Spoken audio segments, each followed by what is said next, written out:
Hello everyone, welcome back my channel. आज हम पढ़ेंगे बैटिंग द्वारा विवरण पत्र की स्वीकृति 1835।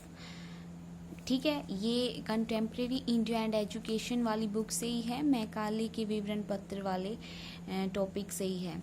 तो देखो, लॉर्ड विलियम बैटिंग ने मैकाले के विवरण पत्र में व्यक्त किए गए सभी विचार का अनुमोदन किया। मतलब उनके बारे में सोचा समझा, उनको पढ़ा, फिर उसके बारे में विचार किया, उसको आगे के बारे में सोच समझकर उन्हें अनुमोदन किया। उसके बाद 7 मार्च 1835 को एक विज्ञप्ति द्वारा उसने सरकार की शिक्षा नीति को अग्र अंकित शब्दों में घोषित किया। शिक्षा के लिए निर्धारित संपूर्ण धन का सर्वोत्कृष्ट प्रयोग केवल अंग्रेजी की शिक्षा के लिए ही किया जा सकता है। देखो, ये जो लाइन है उसने अपने वर्डों में बोली कि जो भी शिक्षा है उसको निर्धारित करना, और उसका जो संपूर्ण धन है, मतलब पूरे देश का जो संपूर्ण धन है, हम एक्स्ट्रा जो धन है उसका यूज हम किसके लिए कर सकते हैं? अंग्रेजी लैंग्वेजेस को उत्तम बनाने के लिए, इंडिया का विकास करने के लिए। ठीक है, इस विज्ञप्ति से भारतीय शिक्षा के इतिहास में अचानक एक नया मोड़ आ गया। टी.एन. सिक्योरा के शब्दों में, इस विज्ञप्ति ने भारत के शिक्षा के इतिहास को नया मोड़ दिया। यह उस दिशा में विषय में जो सरकार सार्वजनिक शिक्षा को देना चाहती थी, निश्चित नीति की पृथक सरकारी घोषणा की थी। देखो, जो इंडिया का इतिहास है वो एक अचानक न्यू मोड़ लेकर आया है, क्योंकि जो उसकी शिक्षा है उसके बारे में बताया है टी.एन. सिक्योरा के शब्द। इस विज्ञप्ति ने भारतीय के शिक्षा के इतिहास को नया मोड़ दिया है कि जो भी उसने वर्डिंग बोली थी, जो उसने घोषणा की थी, उसको एक शिक्षा के रूप में इतिहास, जो शिक्षा का इतिहास था, उसे एक नया मोड़ प्राप्त हुआ है। मैकाले के विवरण पत्र का मूल्यांकन। देखो, मैकाले ने विवरण पत्र का मूल्यांकन कैसे किया है? किसी वस्तु, विचार तथा क्रिया का मूल्यांकन किसी निश्चित मापदंडों के आधार पर किया जा सकता है। मैकाले के विवरण पत्र का मूल्यांकन 3 आधारों पर किया जा सकता है। पहला कि उसका इरादा क्या था, दूसरा कि उसका जो सुझाव दिए थे वो भारतीयों के हित में थे, तथा तीसरा यह है कि उनके कितने परिणाम भारतीयों के हित में थे। देखो, 3 सुझाव दिए हैं। पहला कि उसका सबसे पहले इरादा क्या था, दूसरा उसने जो सुझाव दिए थे वो भारतीयों के हित में थे, तीसरा यह है कि कितने परिणामों पर भारतीयों के हित में होंगे और नहीं होंगे। ठीक है, मतलब पॉजिटिव भी और नेगेटिव भी। मैकाले का इरादा क्या था? मैकाले का मत था कि प्राच्य साहित्य और ज्ञान विज्ञान निम्न कोटि का है, इसीलिए भारतीयों की दशा सुधारने के लिए उन्होंने अंग्रेजी शिक्षा देना आवश्य हो गया। वास्तव में मैकाले का इरादा भारतीय धर्म, दर्शन और संस्कृति की जड़ें मूल से प्राप्त करने था। उसने बंगाल में से अपने माता पिता को एक पत्र लिखा था। क्या लिखा था? कि यह मेरा दृढ़ विश्वास है कि यदि हमारी शिक्षा योजना को लागू किया जाता है तो 30 वर्ष के बाद बंगाल के उच्च वर्ग के कोई भी मूर्ति उपासक शेष नहीं बचेगा। अतः यह स्पष्ट है कि भारतीय की दृष्टि से मैकाले का इरादा नेक नहीं था। वह भारतीय धर्म, दर्शन, संस्कृति को नष्ट करना चाहता था तथा उसके स्थान पर पाश्चात्य संस्कृति, धर्म और दर्शन का विकास करना चाहता था। साथ ही अपने देश के शासन को सुदृढ़ करना चाहता था।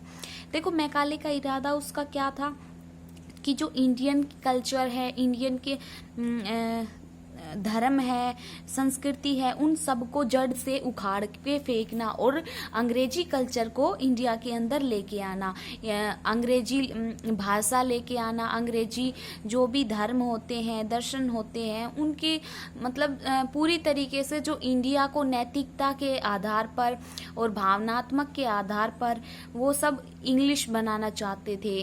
ठीक है, और जो मैकाले का इरादा था वो सिर्फ उसके उस पत्र से पता चल रहा है कि जो उसने अपने फादर को लिखा था कि 30 वर्ष के बाद बंगाल में कोई उच्च वर्ग में कोई मूर्ति उपासक शेष नहीं बचेगा। मतलब 30 वर्ष के बाद कोई ऐसा उपासक नहीं होगा हिंदू धर्म का, या फिर इंडिया में कोई ऐसा उपासक नहीं होगा बंगाल के अंदर कि जिसकी हम मूर्ति लगा सकते हैं, या उच्च वर्ग का कोई हो जिसकी हम मूर्ति उपासक बना सकते हैं।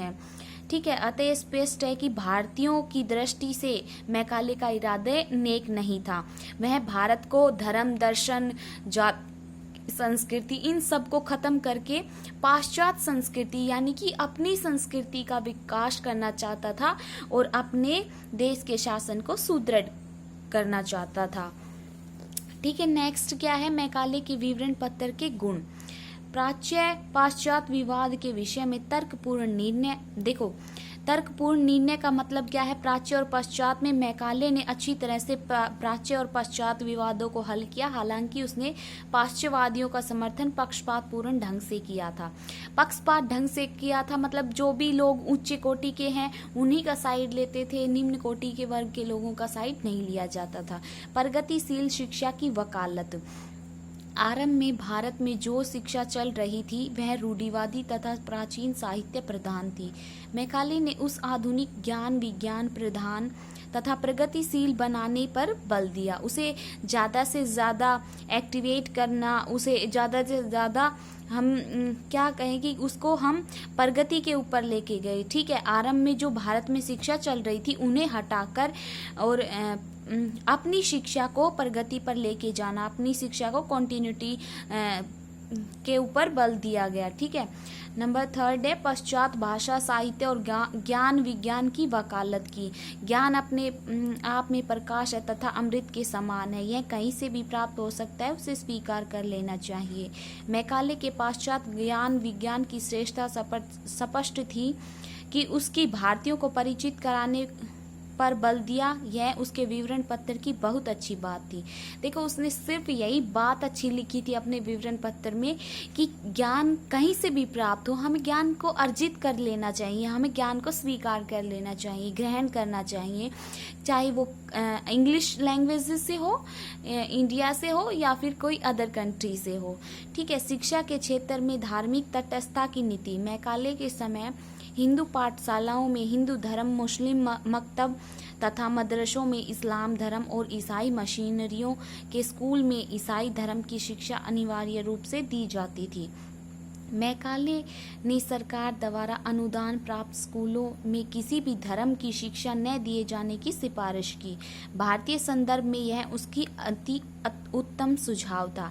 देखो, जो शिक्षा के क्षेत्र में धार्मिक तटस्थता की नीति अपनाई थी मैकाले ने कि हिंदू पाठशालाओं में हिंदू धर्म, मुस्लिम मकतब तथा मदरस इस्लाम, इन सब को क्या किया जाए, अनिवार्य रूप से शिक्षा प्रदान की जाए। ठीक है, मैकाले ने सरकार द्वारा अनुदान प्राप्त स्कूल यानी कि जो सरकार उनकी हेल्प करते थे उन स्कूलों की, वो स्कूल धर्म की शिक्षा न दिए जाने की सिफारिश की कि अलग से उन जैसे कोई ईसाई हो गया तो वो ईसाई धर्म की शिक्षा न देकर ही कॉमन लैंग्वेज सीखे, कॉमन एजुकेशन प्राप्त कर सके। भारतीय संदर्भ में यह उसका अति उत्तम सुझाव था। ये बहुत ही अच्छा सुझाव था कि सभी जाति को, सभी धर्मों को एक करके उसे एक लैंग्वेज में हम उसको शिक्षा प्रदान कर सके हैं। ठीक है, आई होप आपको ये समझ में आया। तो मेरी वीडियो को लाइक कर दीजिए, चैनल को सब्सक्राइब कर दीजिए और कमेंट करके ज़रूर बताइए। Thank you.